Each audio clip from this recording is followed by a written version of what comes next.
In 1891, a 12-year-old black boy was sent to death row for a crime he didn't commit. But inside those prison walls, something impossible started happening. Dying men began to heal, wounds closed overnight, and the guards realized they were holding someone who could perform miracles. This is the true story of John Duncan, the boy who could cure anything except the hatred in people's hearts. March 1891. Yazoo County, Mississippi. John Duncan was just 12 years old when they came for him. He was a quiet boy, small for his age, with gentle eyes and soft hands. Everyone in the black community of Cypress Landing knew him. He helped old people carry water. He sang in church every Sunday. He never caused trouble. But none of that mattered when two white girls were found dead near the cotton fields. Before we continue with this incredible story, don't forget to subscribe to the channel and comment which city you're watching from. Thank you, and now back to the story. The sheriff found John sitting under an old oak tree crying.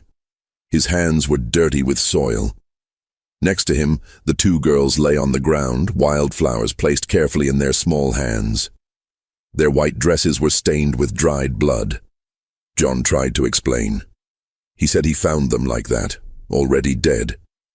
He said he tried to help them, tried to wake them up. But Sheriff Morton didn't want to hear it. He saw a black boy alone with two dead white girls. That was all he needed to see. They put chains on John's wrists and ankles. The chains were too big for him, made for grown men. They dragged on the ground as he walked. His mother screamed and begged, falling to her knees in the dirt.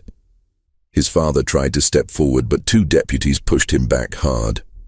The whole community watched in silence as they loaded John into the back of a wagon. Nobody could do anything. Nobody dared to try. The ride to Parchman Prison took 3 days. John sat in the back of that wagon, hands chained, staring at the sky. He didn't understand what was happening. He kept thinking about the two girls, about how he found them in the woods, about how he knelt down and tried to help. He had touched their faces, felt how cold they were. He had cried over them, and now everyone thought he killed them. The wagon rolled through small towns and past cotton fields that stretched to the horizon. White people would stop and stare as they passed. Some pointed, some spat. John heard the words they called him, words he had heard before but never understood the hate behind them until now. At night, they would chain him to a tree while the sheriff and deputies made camp.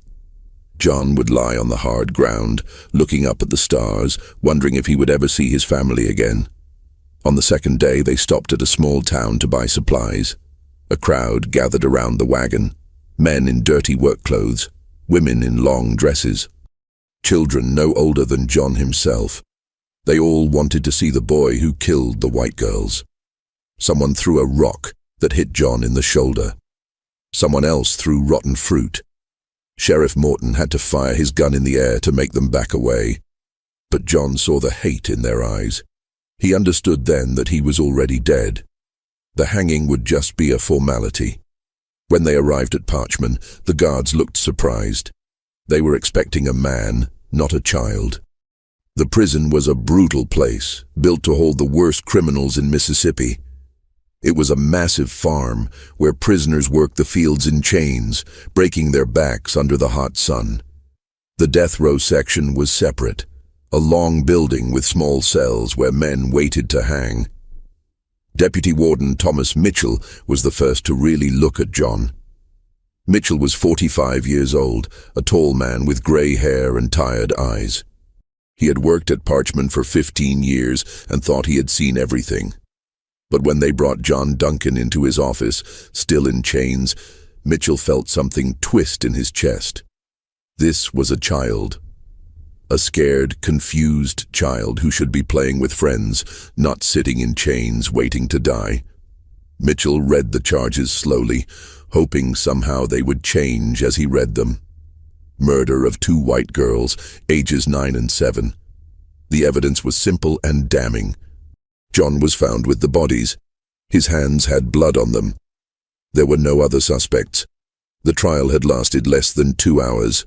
The jury, all white men, took 10 minutes to decide. Guilty. Sentence, death by hanging, to be carried out on June 15, 1891. John didn't speak much those first days. They put him in a cell at the end of death row, away from the adult prisoners.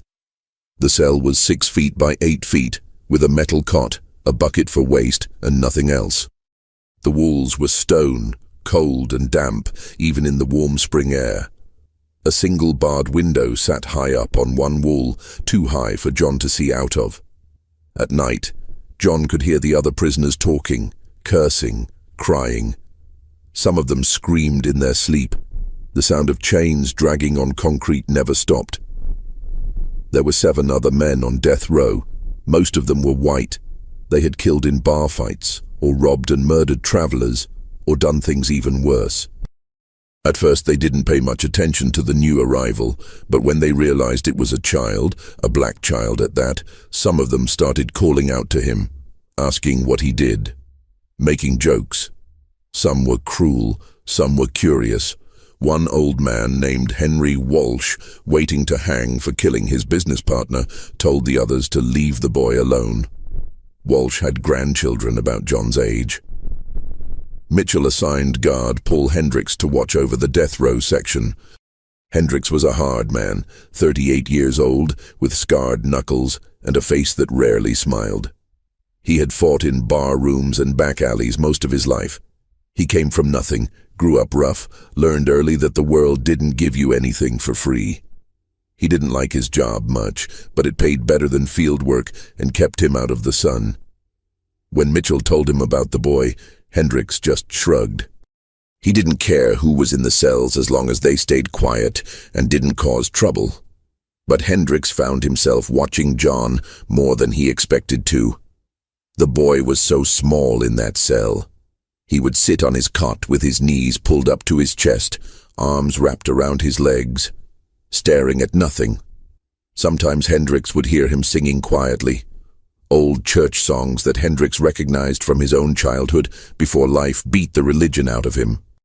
The boy's voice was sweet and clear, echoing off the stone walls in a way that made even the hardest prisoners stop and listen. Something started happening almost immediately after John arrived. Something nobody could explain. 3 days after John got to Parchman, a prisoner named Samuel Cross started screaming in his cell. Cross was a white man, 40 years old, waiting to hang for killing a store owner during a robbery. He had been sick for weeks with a fever that wouldn't break.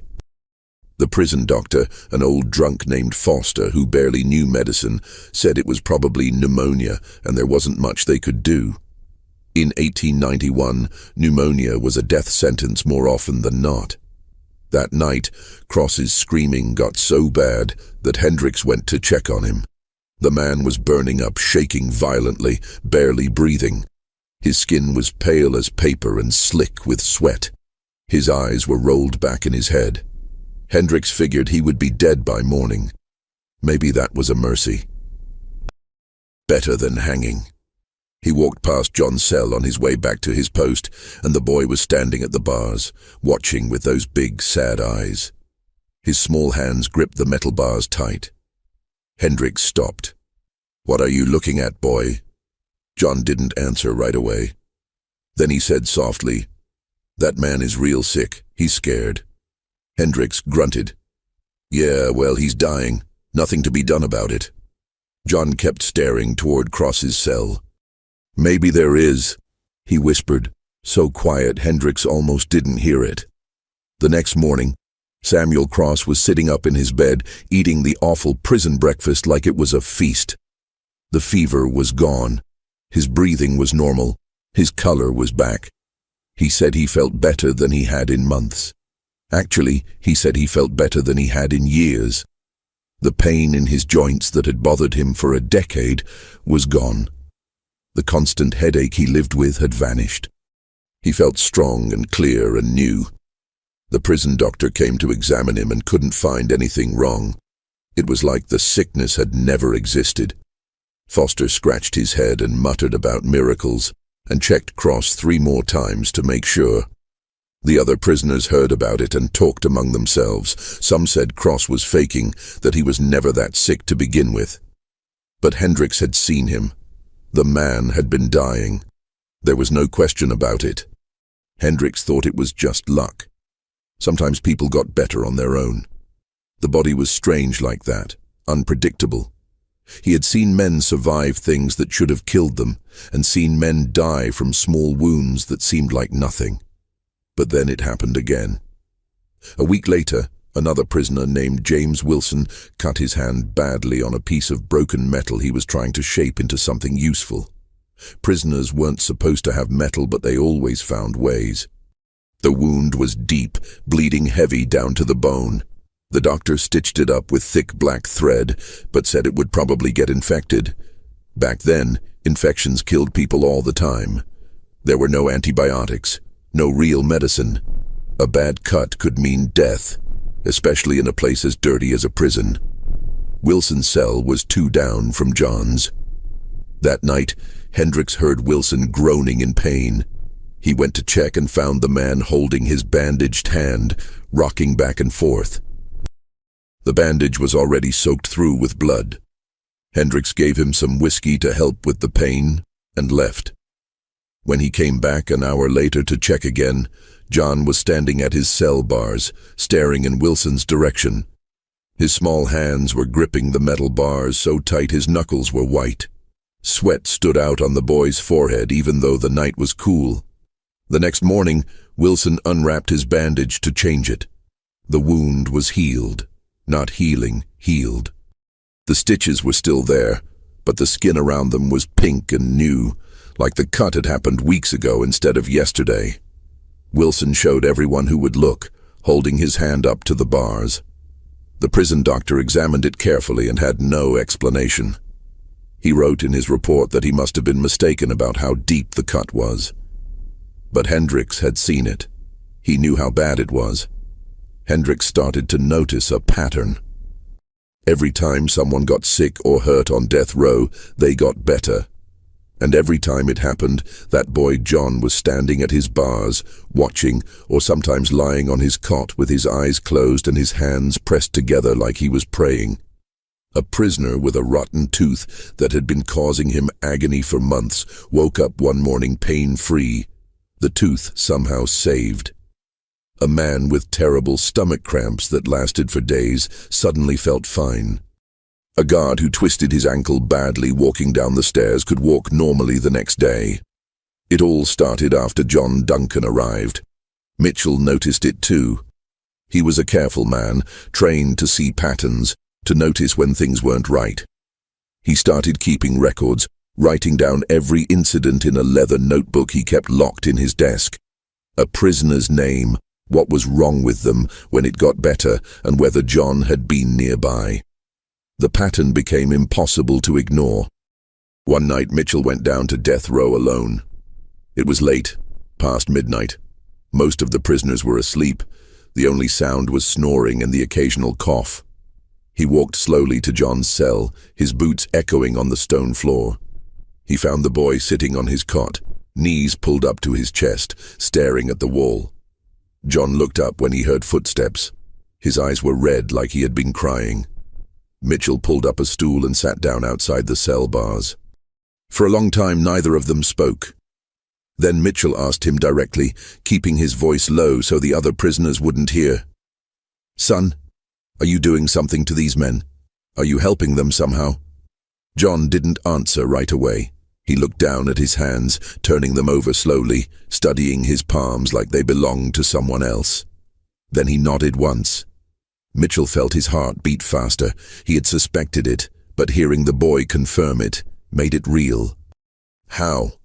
How are you doing it?" John's voice was so quiet Mitchell had to lean closer to hear. "I don't know how, sir. It just happens. When someone's hurting real bad, I can feel it. Like their hurt is inside me too. And if I think about them hard enough, if I really want them to be okay, sometimes the hurt goes away. It moves from them to me, and then it just disappears." Mitchell asked if it hurt John when he did it. The boy nodded again, more firmly this time. "Yes, sir. It feels like their pain moves into me for a little while. Sometimes it's real bad, like burning or being cut. Then it fades away slow. But I get real tired after. Real tired, like I've been working in the fields all day. He paused, then added, "My mama always said I had a gift. She made me promise not to tell nobody. Said people wouldn't understand. They would be afraid or they would use me." Mitchell sat there for a long time, looking at this child who could do impossible things. His mind raced with questions, with doubts, with wonder. Finally, he asked John what really happened that day in the woods with the two girls. John's eyes filled with tears that spilled down his cheeks. He said he was walking home from helping Mrs. Patterson with her garden. She was an old woman who lived alone, and John would go help her pull weeds and carry water twice a week. It was late afternoon, the sun getting low. He heard crying in the woods and went to look. He found the two girls lying there in a small clearing, bleeding from wounds in their chests. Their eyes were open, but not seeing. He ran to them, knelt down, tried to use his gift to heal them, like he had healed others before. But they were already gone. He was too late. The gift didn't work on people who were already dead. He had tried so hard concentrating until his head hurt, until his nose bled, but nothing happened. They stayed cold and still. He had cried over them, these two little girls he didn't even know. He had placed wildflowers in their hands because it seemed like the right thing to do, something respectful. And that's when Sheriff Morton found him. John said he had the gift for as long as he could remember. When he was little, maybe 5 years old, his grandmother got sick with a bad cough that wouldn't go away. She got weaker and weaker until she could barely get out of bed. John had climbed into bed beside her one night and held her hand, wishing real hard for her to get better, praying to God to help her. The next morning she was fine. The cough was gone. She got up and made breakfast like nothing had happened. His mother saw it happen again when John was 7. A neighbor's dog got hit by a wagon, its leg broken bad. Everyone said it would have to be shot. But John had touched the dog, and the next day it was running around like normal. After that, his mother sat him down and made him promise to keep it secret. She said people wouldn't understand. They would think he was strange or dangerous, or worse, they would use him, work him like a mule until there was nothing left. So John kept it secret, only using his gift when nobody was looking, when he could help without being noticed. But that day in the woods, he panicked. He tried so hard to bring those girls back that he didn't hear the sheriff coming. Didn't realize how bad it looked, a black boy kneeling over 2 dead white girls with blood on his hands. By the time he understood what was happening, what they thought he had done, the chains were already on him, and nobody would listen to his explanation. Nobody wanted to hear the truth. Mitchell believed him. He couldn't explain why exactly, but he did. Maybe it was because he had seen too much with his own eyes to deny it. Maybe it was because no child could lie that convincingly with that much pain in his voice. Or maybe it was just that Mitchell was tired of a world where a boy like this could be condemned to death for the color of his skin and some bad luck. Whatever the reason, he believed John Duncan was innocent. But believing the boy was innocent and proving it were two very different things. In Mississippi in 1891, a black child accused of killing white children had no chance. The courts didn't care about evidence or truth or justice.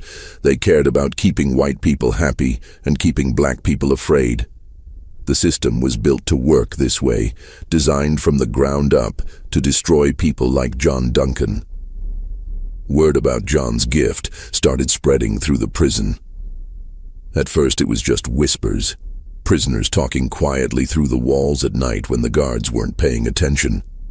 But soon everyone knew. The men on death row, the guards who worked the night shift, the prisoners in the general population who heard stories from the death row inmates during meals or work detail. Some of the prisoners started asking for John's help directly, calling out to him through the walls. Men with old injuries that never healed right. Men with sicknesses the doctor couldn't fix or wouldn't try to fix. Men who just hurt all the time from years of hard labor and harder living. Hendricks told Mitchell they needed to stop it. If word got outside the prison walls, there would be trouble. People would either think they were making it up, lying about miracles to make the prison look good, or worse, they would believe it and want to use the boy. Rich people would come demanding healing for themselves and their families. Poor people would come begging. The church might get involved, calling John a saint or a demon depending on who you asked. It would become a circus. Mitchell agreed, but he didn't know how to stop something that happened without anyone planning it. He couldn't lock John away more than he already was. He couldn't stop people from getting sick or hurt. And he couldn't bring himself to tell John to stop helping people, not when the boy seemed to need to do it, like it was the only thing that gave his life meaning. Then one of the other guards, a man named Robert Clay, came to Mitchell with an idea. Clay was different from most of the guards at Parchman. He was educated, had gone to college for 2 years before money ran out. He read books. He thought about things. He was quiet and serious, and the other guards thought he was strange. Clay said if John really had this gift, if he could really heal people, they should test it properly. Bring someone who was really sick, someone dying, and see if John could help. If he could, maybe they could use that to prove John was special. Maybe they could get him a new trial, get important people interested in his case. Maybe they could save his life. Mitchell didn't like the idea. It felt wrong, using a child's gift like that. It felt like they would be no better than the people his mother warned him about, the ones who would work him like a mule. But he also knew it might be John's only chance. The execution date was set for June 15th, just 3 months away now. Without something dramatic, something undeniable, something that would make people pay attention, John Duncan would hang. They would put a noose around the neck of a 12-year-old boy and drop him through a trap door, and that would be the end of it. They decided to bring in Clay's own father. Martin Clay was 68 years old and dying of cancer. The doctors had given up on him months ago. The tumor in his stomach was eating him alive from the inside. He couldn't eat solid food anymore, could barely drink water without vomiting. The pain was so bad, he spent most days in a chair by the window, too tired to even read the Bible that sat in his lap. His son Robert had watched him waste away, getting thinner and weaker, the life draining out of him day by day. The doctors said he had maybe a month left, probably less. Robert Clay asked his father if he would be willing to see the boy, to let John try to help him. Martin agreed without hesitation. He had nothing to lose. He was already dying. They brought Martin Clay to the prison on a Sunday morning in early May. It took 2 men to help him walk from the wagon to the warden's office. His skin had a yellow color to it. His eyes were sunken deep in his skull. He weighed maybe 90 pounds, all bones and loose skin. They put him carefully in a padded chair and brought John in. John looked at the old man and immediately his eyes got wet with tears. He could feel the pain radiating from Martin Clay like heat from a fire on a cold night. It was overwhelming, a constant burning agony that filled every part of the old man's body. Without being told what to do, without asking permission, John walked over slowly and placed his small hands on Martin's stomach, right where Robert said the tumor was. Martin gasped at the touch. He said later it felt like ice water and hot fire at the same time, spreading through his body from where the boy's hands rested. John closed his eyes tight. His hands started shaking.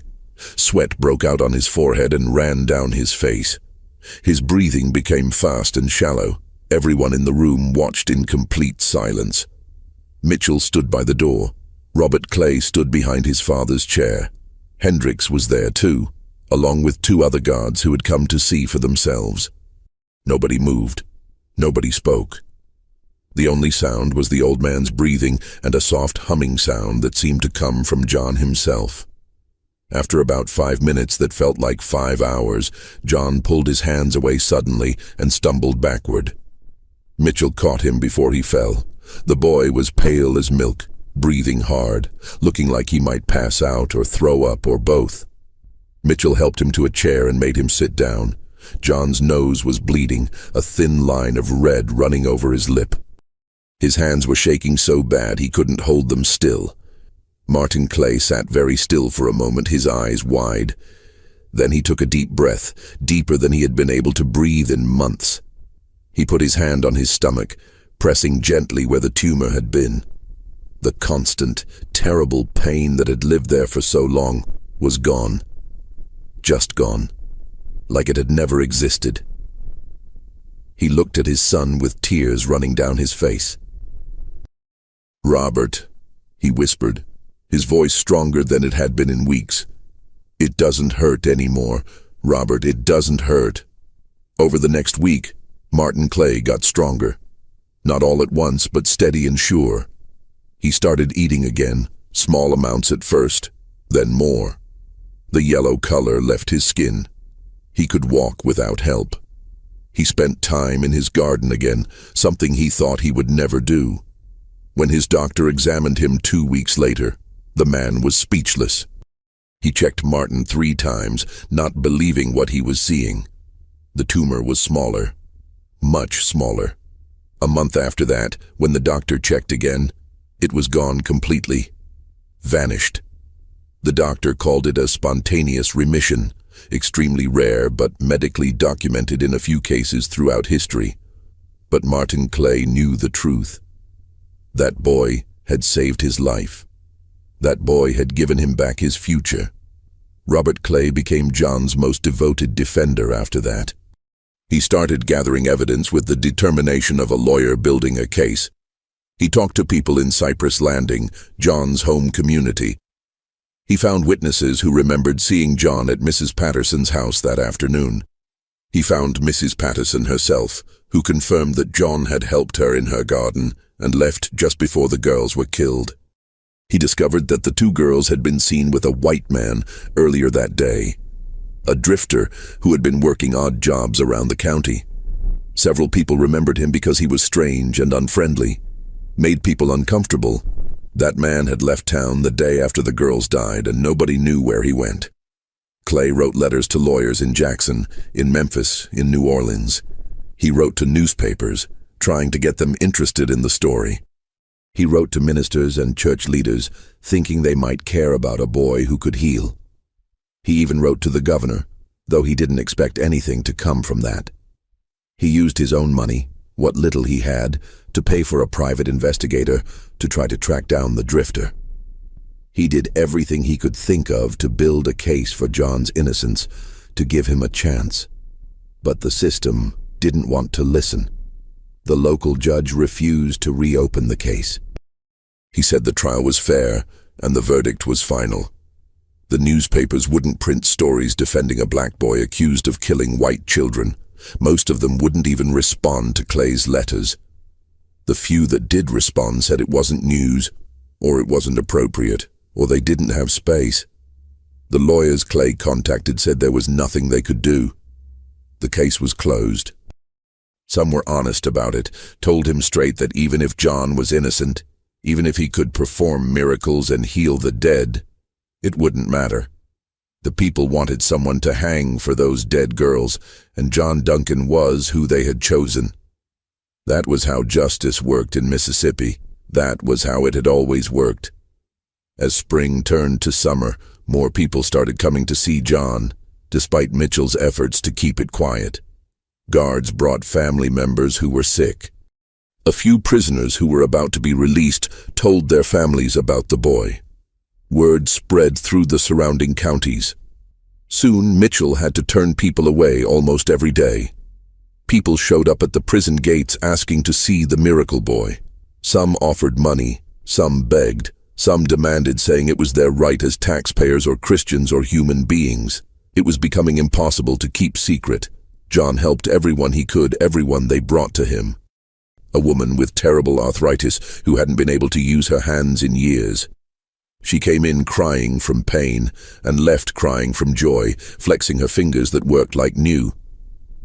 A child with a twisted leg who had never walked without crutches learned to walk straight and strong.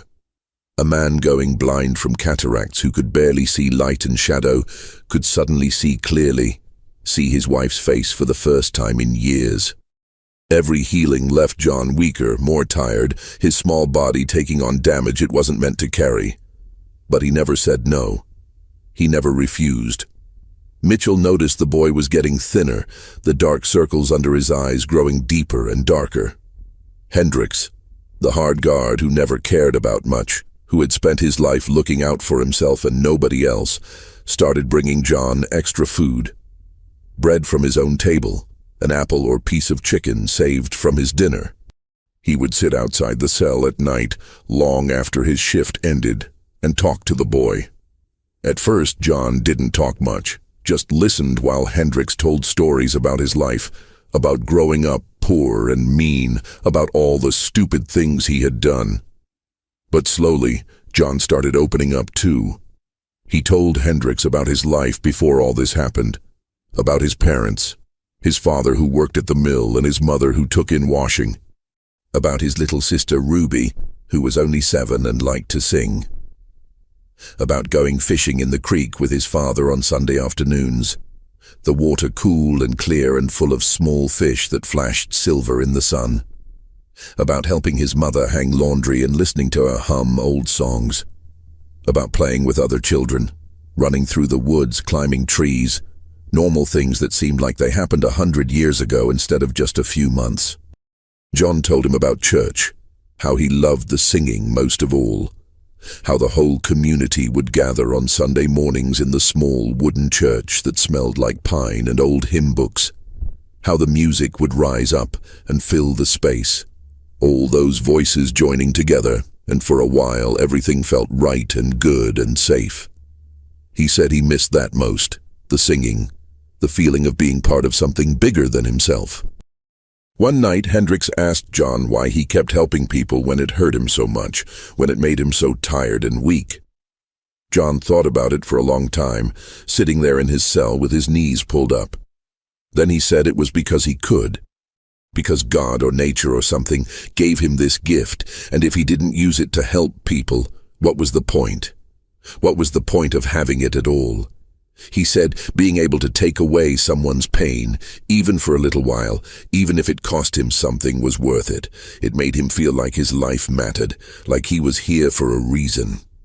Hendricks, who had spent his whole life being hard and not caring about anyone, who had built walls around his heart so high nothing could get through, felt something break inside him when John said that. This child, this tiny 12-year-old boy who had been wrongly accused and imprisoned and sentenced to death, who had every reason to be angry and bitter and hateful, had more goodness in his small body than Hendricks had in his entire life. And they were going to kill him.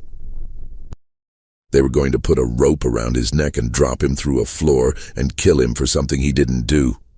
June came hot and heavy. The Mississippi summer settled over Parchman like a wet blanket. The prison felt like an oven during the day, the stone walls holding in heat until you could barely breathe. At night it barely cooled down, just went from unbearable to merely miserable. The prisoners suffered. The guards suffered. Everyone suffered except maybe the mosquitoes that came in clouds from the swamps. John's execution was scheduled for June 15th at dawn. As the date got closer, Mitchell became desperate. He worked less and less, spent more and more time in his office writing letters, sending telegrams, trying everything he could think of to save this boy's life. He sent telegrams to the governor, to state representatives, to anyone with power or influence. He tried to get church leaders involved, thinking they might care about justice or mercy. He contacted newspapers in other states, hoping they would see the story as worth printing. He even considered helping John escape, though he knew that was impossible.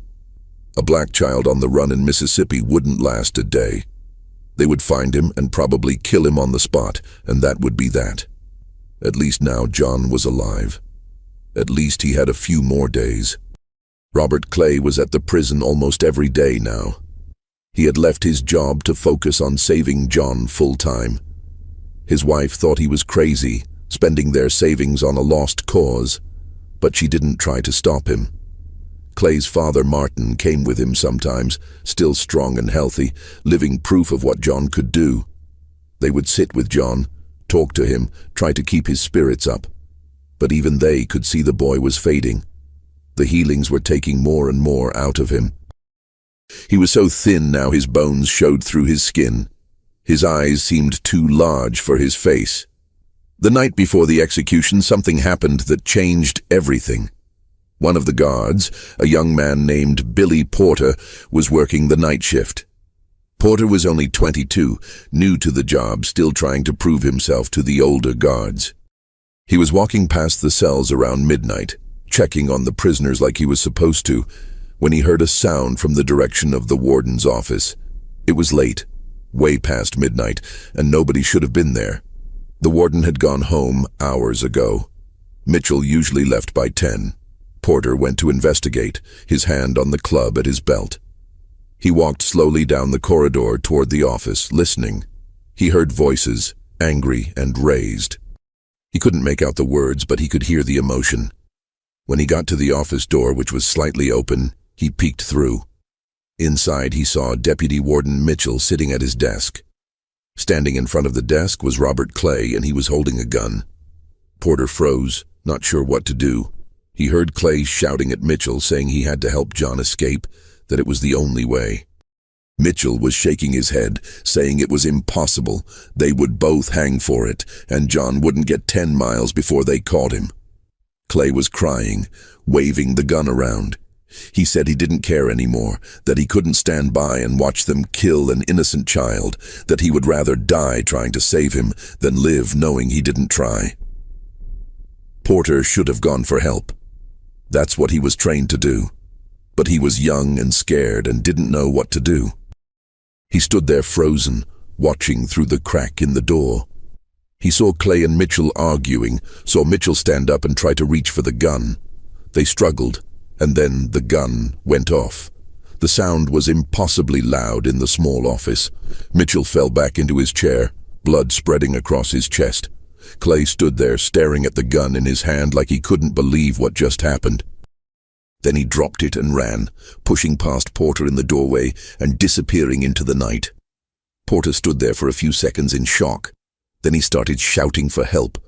Guards came running from all directions. They found Mitchell slumped over his desk, bleeding badly. He had been shot once in the chest, just left of center. The blood was dark and coming fast. Porter tried to explain what happened, the words tumbling out. Someone ran to get the prison doctor. Someone else organized a search party to find Clay. But everyone could see Mitchell was in bad shape.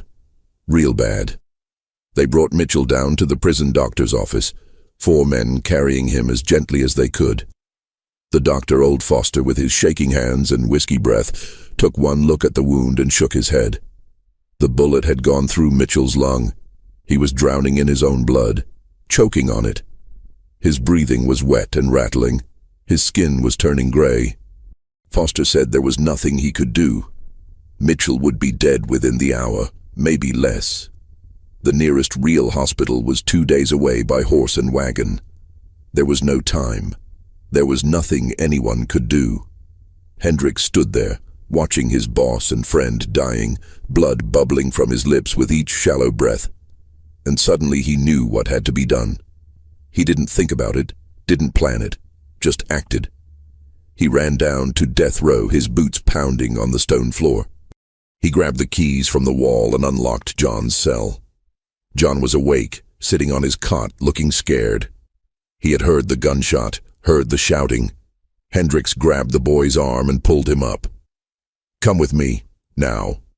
John didn't ask questions, just followed as Hendricks dragged him through the corridors back to the doctor's office. The other guards tried to stop them, asking what Hendricks was doing, but he pushed through them. He didn't care anymore about rules or consequences. He had spent his whole life following rules, and where had it got him? Nowhere good. He brought John into the room where Mitchell lay dying. Mitchell's eyes were half closed, his breathing rattling and wet with blood. There was so much blood, on his shirt, on the table, on the floor. Hendricks practically threw John toward the table. "Help him," Hendricks said, his voice breaking. "Please, son. He's a good man. He tried to help you. He's been trying to save you. Please." John looked at the dying man and his eyes went wide. He could feel the damage inside Mitchell's body, could feel the torn lung and the blood filling up his chest and the heart struggling to keep beating. It was bad. Worse than anything he had tried to heal before. But he didn't hesitate. He climbed up on a stool so he could reach better and placed both his small hands over the wound on Mitchell's chest. Blood soaked through his fingers, warm and sticky. He closed his eyes and concentrated harder than he ever had before. Everyone in the room watched in silence as the boy's hands began to glow with a soft blue light. At first it was so faint they thought they were imagining it, that it was just the lamplight playing tricks. But it got brighter, pulsing in rhythm with Mitchell's failing heartbeat. The light grew and grew, casting strange shadows on the walls, turning everything in the room blue and cold and beautiful. John started to shake violently. His nose began to bleed, thin lines of red running down over his lips and chin. He made a sound deep in his throat, half cry and half moan, but he didn't stop. He kept his hands pressed to Mitchell's chest, even as his own body trembled and shook. The light got brighter and brighter, so bright that everyone had to look away to shield their eyes. It filled the room like lightning, like the sun itself was shining through that boy's hands. Then suddenly it stopped. The light vanished like someone blew out a candle. John collapsed, his small body crumpling like paper. He fell off the stool and hit the floor hard. Hendricks caught him, rolled him over. The boy's eyes were open but not seeing anything, staring at nothing. Blood ran from his nose and ears, staining Hendricks's shirt. His breathing was shallow and fast, like a bird's. When Hendricks picked him up, the boy felt like he weighed nothing at all, like he was made of paper and air and light, instead of flesh and bone. Everyone rushed to Mitchell. He took a deep breath, then another, clear and strong. The wet rattling was gone, the blood stopped flowing from the wound. Someone opened his shirt to look and gasped. Where the bullet hole had been, there was only pink, new skin. The bullet itself had been pushed out somehow, lying on the table in a pool of blood. Mitchell's eyes opened fully. He looked around confused, touching his chest. "What happened?" he asked. His voice was steady and strong. "I feel fine. I feel good." But John didn't move. They carried the boy back to his cell and laid him on the cot as gently as they could. The doctor tried to examine him but didn't know what was wrong. There were no visible injuries except the blood from his nose and ears. His heartbeat was weak and irregular. His skin was cold as ice. His eyes were open but seeing nothing. It was like he was fading away from the inside, piece by piece, like a candle burning down to nothing. Mitchell, fully healed now, like he had never been shot, sat beside John's cot and held the boy's small, cold hand. He was crying, tears running down his face into his beard. "What did I do?" he kept saying over and over. "What did I do to him? He saved me and I killed him. What did I do?" John opened his eyes once, several hours later. The sun was starting to come up, pink light filtering through the high window. He looked at Mitchell and smiled, just a little, his lips barely moving. "It's okay," he whispered, his voice so faint Mitchell had to lean down close to hear. "You're a good man. You tried to help me. I know you tried. It's okay." Then his eyes closed again and he didn't open them for a long time. Dawn came on June 15th, the day John was supposed to hang. But instead of preparing an execution, the guards stood around his cell, watching a child die slowly. Mitchell sent word to cancel everything. He told them to dismantle the gallows, to send the witnesses home. He didn't care anymore about orders or the law or what people would say. If they wanted to fire him, let them. If they wanted to charge him, fine. He wasn't going to let this boy's last hours be spent preparing to kill him. They caught Robert Clay trying to board a train in Jackson, trying to leave the state. The local sheriff brought him back to Parchman to face charges for shooting Mitchell. But Mitchell refused to press charges. He said it was an accident, that the gun went off during a struggle over something else entirely, that Clay was trying to leave for personal reasons that had nothing to do with the shooting. The sheriff didn't believe him, but without Mitchell's cooperation there was no case. They had to let Clay go. Clay went immediately to the prison when he heard John was dying. They let him in. He ran down to death row and fell to his knees beside John's cot. The boy was barely conscious by then. 3 days had passed since he healed Mitchell. In that time he hadn't eaten or drunk anything. His body seemed to be shutting down, system by system, like a machine running out of power. Clay sat beside him and cried like a child. He told John he was sorry, that he never meant for any of this to happen, that he only wanted to save him. John squeezed his hand weakly, the only sign that he heard. Mitchell finally sent word to John's parents on the 4th day. He should have done it sooner, but he kept hoping the boy would get better, that he wouldn't have to make that terrible letter. But John was getting worse, not better. His breathing was shallow and irregular, his skin was gray, his eyes stayed closed. The doctor said there was nothing medically wrong with him, but he was dying anyway. Dying from the inside out. John's parents came as fast as they could, traveling 2 days without stopping to rest or sleep. When they finally arrived at Parchman and the guards brought them down to death row, John's mother saw her son lying on that narrow cot and let out a sound that nobody who heard it ever forgot. It wasn't a scream or a cry, it was something deeper and more terrible, a sound of pure grief that seemed to come from the bottom of her soul. She ran to the cell and the guards unlocked it quickly, letting her in. She climbed into the narrow cot with John, gathering his small, thin body into her arms. She held him against her chest, rocking him like she did when he was a baby, when he was small and innocent, and the world hadn't hurt him yet. She sang to him, old songs from when he was little, her voice broken and raw but still beautiful. His father stood at the bars, one hand reaching through to touch his son's foot, unable to speak through his tears. John woke up one more time, on the morning of the 6th day after he healed Mitchell. His mother and father were there. So were Mitchell, Hendricks, Clay, and a dozen guards who had come to know the boy, who had watched him heal others, who had seen the goodness in him. John looked at each of them with clear eyes, more clear than they had been in days. He seemed at peace. He spoke quietly, but everyone heard him. He said he wasn't afraid. He said he understood why things happened the way they did, even if it didn't seem fair. He said the gift was never really his anyway, it just moved through him like water through a pipe, and now it was time to let it go. He told his mother not to be sad, that he got to help a lot of people, and that was more than most people got to do in a whole lifetime. He told his father to take care of Ruby, to make sure she went to school and learned to read. He said he was tired, so tired, and he just wanted to rest now. Then he looked at Mitchell and asked him for one last favor. He asked if Mitchell would make sure people knew the truth, that he didn't kill those girls, that he only ever tried to help people, that he used his gift for good. Mitchell promised through his tears. He swore on everything he had, on his life, on his soul, that he would tell the truth, that he would make sure John Duncan's name was cleared. John smiled. He closed his eyes and took his mother's hand and his father's hand. He whispered one more thing, so quiet they could barely hear. "Tell Ruby I love her. Tell her to sing for me."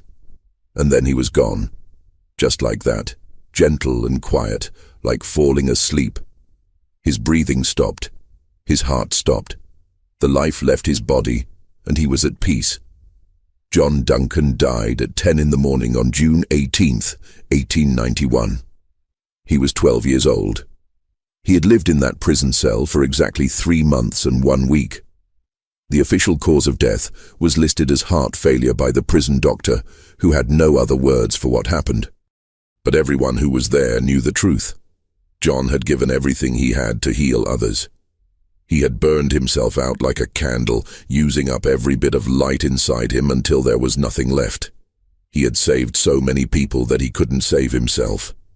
They buried John in the prison cemetery, in hard Mississippi ground, under a pine tree. The grave was marked with just a wooden cross, and his name carved into it. John Duncan, 1879-1891. His parents wanted to take him home, wanted to bury him in the community cemetery in Cypress Landing, where his grandmother was buried, where he belonged. But the state wouldn't allow it. Technically, he was still a convicted prisoner. His name hadn't been cleared yet. So he stayed there at Parchman, far from the family and community that loved him. But Thomas Mitchell kept his promise. He spent the next 6 months of his life working to clear John's name. He compiled all the evidence Robert Clay had gathered. He wrote detailed reports about everything that happened at the prison, about the healings, about the kind of boy John was. He found more witnesses. He tracked down people who had seen the drifter with the girls. He worked day and night, barely sleeping, driven by guilt and grief and determination. Finally, in December of 1891, the state agreed to reopen the case.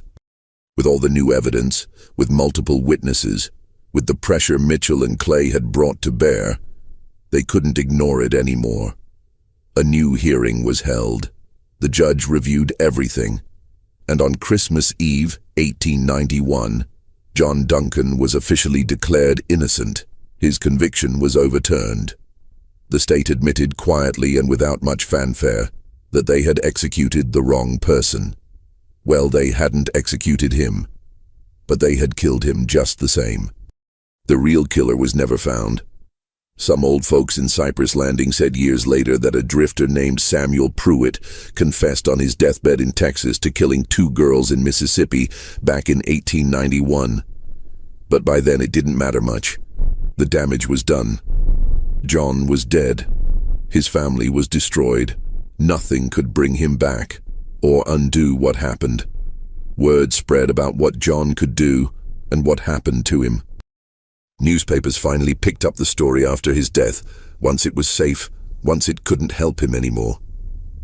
At first, people didn't believe it. They said it was superstition or lies or exaggeration. But too many people had been healed. Too many witnesses had seen impossible things. Martin Clay lived another 22 years, healthy and strong, telling everyone who would listen about the boy who saved his life. He died in 1913 at age 90, having outlived most of his own children, and his last words were about John Duncan. Thomas Mitchell left Parchman Prison in 1892. He couldn't work there anymore, couldn't walk those halls without seeing John's face, without hearing his quiet voice singing hymns in the night.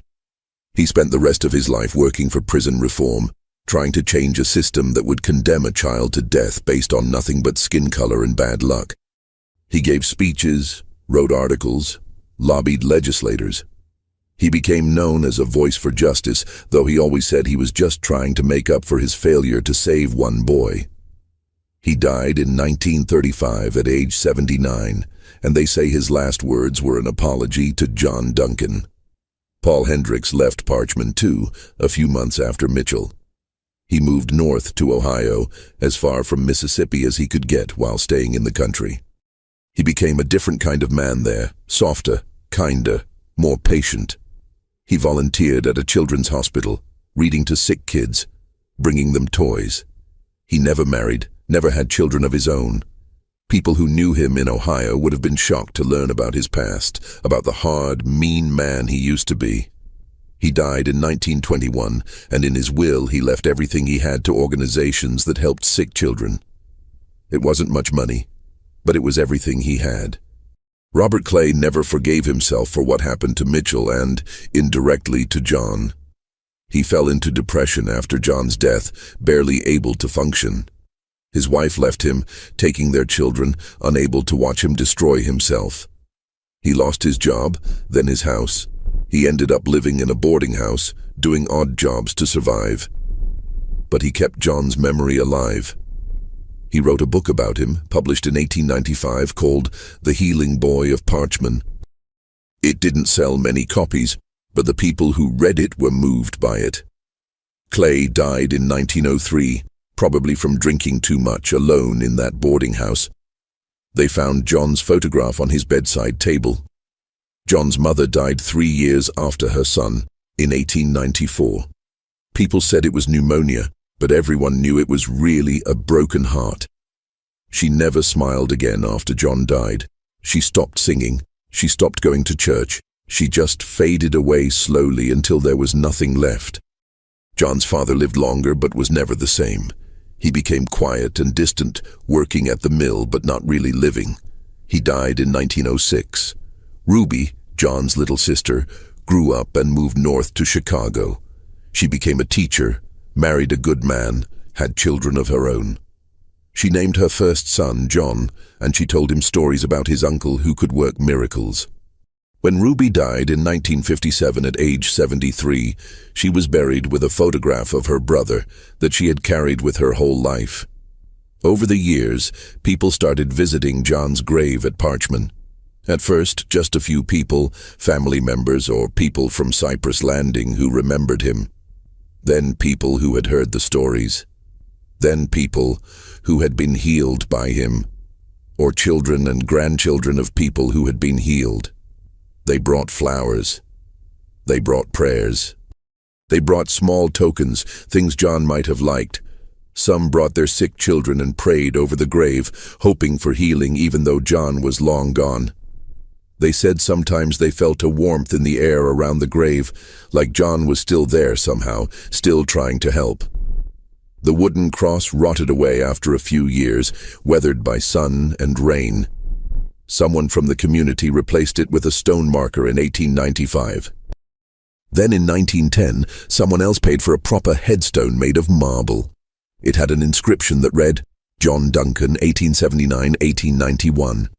He healed the sick and loved his enemies. Gone, but never forgotten. By 1920, there was a small fence around the grave, painted white, kept neat by volunteers. People left flowers there year-round. On the anniversary of his death, June 18th, people would gather for a memorial service. They sang the old hymns John used to sing. They told stories about him. They reminded each other that one boy, one small, powerless boy, had changed dozens of lives just by refusing to let hate and fear turn him cruel. Medical science would eventually explain some of what John could do, or at least try to. Doctors and researchers became interested in cases of spontaneous healing, in the power of touch and belief, in things that seemed impossible but happened anyway. Some said John had been a fraud, that the healings were coincidence or misdiagnosis. But they couldn't explain Martin Clay's tumor vanishing. They couldn't explain wounds closing overnight. They couldn't explain a bullet wound healing in seconds. So mostly they just avoided talking about it, because it didn't fit into their understanding of how the world worked. But no scientific explanation could capture what John Duncan really was. He was a boy who chose kindness in a world full of cruelty. He was someone who gave everything, literally everything, to help others. He was proof that real power doesn't come from violence or hate or fear, but from love and compassion and the willingness to sacrifice yourself for someone else. The prison at Parchman still stands today, though it's been rebuilt and changed many times over the years. But the old death row section where John spent his last days was torn down in 1934. Some of the guards who worked there before it was demolished swore they could hear a child singing at night when they worked late shifts. They said the voice was beautiful and sad, singing old hymns that their grandmothers used to sing. They said the sound made them feel peaceful, like someone was telling them everything would be okay, that there was something beyond this hard world, something better waiting. Thomas Mitchell lived until 1935, long enough to see some of the changes he fought for. In his final days, surrounded by children and grandchildren, he told the story one more time about John Duncan. About the bullet wound that should have killed him, about the boy who gave his own life to save a man who couldn't save him in return. He said it was the greatest gift anyone ever gave him, and the greatest shame he ever carried. He said if he could go back and change things, he would have broken John out of that prison, even if it meant hanging for it. He would have done anything to save that boy. The truth is, nobody really knows what John Duncan was or how he did what he did. Maybe it was a gift from God. Maybe it was something in his body, some genetic accident that science still can't explain. Maybe it was just love made visible, the purest form of human compassion turned into something physical and real. Or maybe it was all three at once, or something else entirely that we don't have words for. What we do know is this. In 1891, a 12-year-old black boy was sentenced to death for a crime he didn't commit. And in the short time he had left, facing his own death, he chose to heal instead of hate. He chose to give instead of take. He chose to love people who were part of the system killing him. That's not just a miracle of the body, that's a miracle of the soul. That's proof that even in the darkest places, even in the most broken systems, even when the world is cruel and unjust and wrong, there can still be light. There can still be goodness. There can still be hope. John Duncan's gift wasn't just healing bodies. It was healing souls. Everyone who met him, everyone who witnessed what he could do, everyone who heard his story, was changed by it. Some became better people. Some fought harder for justice. Some simply remembered that there's more to this world than what we can see and touch and understand. Some realized that every single person, no matter how small or powerless they seem, has the ability to change the world. The boy who could heal anything except the hatred in people's hearts didn't actually fail at that either. Because his story, his sacrifice, his choice to love instead of hate, changed hearts too. Maybe not all of them, maybe not even most of them, but some. And sometimes some is enough. Sometimes one light in the darkness is enough to help others find their way. More than 130 years have passed since John Duncan died in that prison cell. The world has changed in ways he couldn't have imagined. But his story remains, passed down through generations, told and retold, reminding us of something we too often forget. That kindness is its own kind of power. That love can overcome hate. That one person's choice to be good can ripple out through time and touch lives they never even knew existed. Today, if you visit the old Parchman prison grounds, you can still find John's grave. It's well maintained now, a historical site that people visit from around the country. The marble headstone still stands, though weathered by more than a century of rain and sun. Fresh flowers are always there, left by visitors who never knew John, but who know his story. Some leave notes, prayers, wishes. Some leave coins, an old tradition meaning someone was there, someone remembered.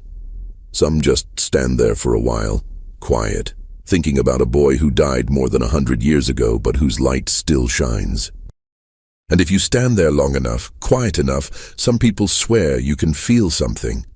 A warmth in the air. A sense of peace. Like John Duncan is still there somehow, still watching over the place where he spent his last days, still sending out healing and love into a world that needs it just as much now as it did then. That's the last light of John Duncan. Not the glowing hands or the impossible healings, though those were real and witnessed by dozens of people. The real last light is the choice he made, the example he set.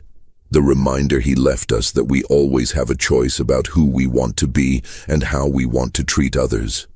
That no matter what the world does to us, no matter how much it hurts us or judges us or condemns us unfairly, we can still choose love. We can still choose kindness. We can still choose to heal instead of harm. And that light, that choice, that example will never fade. It will keep burning as long as someone remembers his story and decides to be a little more like him. as long as someone chooses compassion over cruelty, as long as someone reaches out to help another person even when it costs them something. That's John Duncan's real gift to the world. Not healing, but hope. The hope that we can be better than our worst moments. The hope that love really is stronger than hate. The hope that one small light really can push back the darkness. John Duncan lived 12 years. He spent his last 3 months and 1 week in a prison cell, condemned to die for something he didn't do. But in that short time, that terrible time, he showed more grace and goodness than most people show in a lifetime. He healed bodies and souls. He changed lives. He proved that the measure of a person isn't how long they live, but how fully they love. And more than 130 years later, we're still talking about him. We're still inspired by him. We're still trying to understand how one small boy could have such a big impact. That's the real miracle. That's the real gift. That's the last light of John Duncan, still burning bright, still showing us the way, still reminding us that in the end, love wins. Always.